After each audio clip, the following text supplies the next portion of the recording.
سلامونه قدرمنو اردوونکو ته امید لرم چې تر روغ او جوړ خوشحاله به وای.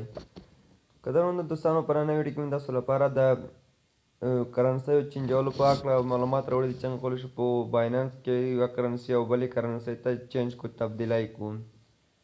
زه په خپله ټي آر ایکس لرم، نو غواړم دغه تبدیله کړم او 9.51 لرم په دغه هغه کې، یعنې په دغه دلته تاسو راشئ دوستانو، په دغه باینانس کې لرم، په لاندې دغه اپشن باندې به کلیک ورته واخلئ.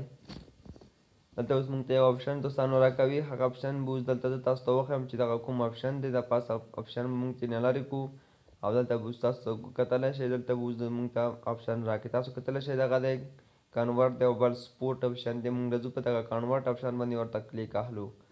دلته موږ ته ټي آر ایکس کومه کرنسي تاسو سره ډېر وي هغه په اتومات ډول رااخلي او تاسو کتلی شئ ما سره ټي آر ایکس چې که نه وي نو تاسو دغه په میکس باندې کلیک واخلئ، ټول به راواخلي دلته او تاسو یې بدلولی هم شئ کومه کرنسي چې چینجوئ. دلته بیټ کوین دی، را سره موږ غواړو چې بي یو ایس ډي کرنسي ته دغه تبدیله کړو. بي یو ایس ډي دغه دا تور کوم نښانې چې وینئ دوستانو دغې ته به تاسو کنورټ کوئ. دغه به تاسو کتلی شئ، کلیک پرې واخلئ او اتومات دلته رااخلي، نو تاسو به نورې ګوتې پکې نه وهئ او دلته به راشئ پریویو کنورټینګ باندې به کلیک ورته واخلئ. دلته موږ نه یو څو شپږ ثانیې وخت غواړي، دغه شپږ ثانیې چې کله پوره شي نو دغه موږ کنورټېږي. ښه تاسو به دغه بیا دوستانو ریفریش کړئ او دلته به کلیک پرې واخلئ. ریفریش کولو وروسته به دغه دوستانو کلیک پرې واخلئ کنورټ باندې او دغه به اتومات ډول کنورټ شي موږ ته.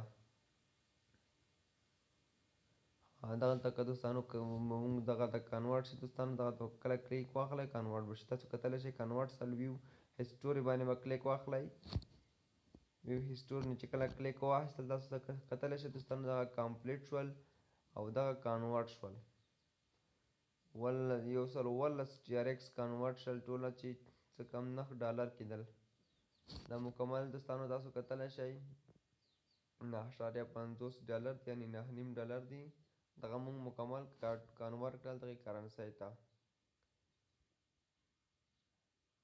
نو په دې ښه دوستانو په همدې طریقه تاسو کولی شئ دغه کنورټ کړئ وین او بلې کرنسۍ ته. ما دلته تاسو ته بله ویډیو هم اپلوډ کړې وه چې څنګه کولی شو له باینانس څخه پیسې ولېږو. ما په خپله دې 400 افغانۍ لېږلې، نو هغه ویډیو لینک هم په ډسکرپشن کې دی، هغه هم کتلی شئ څنګه کولی شو له باینانس څخه خپل سیم کارت ته د ایزي لوډ په ډول پیسې ولېږو.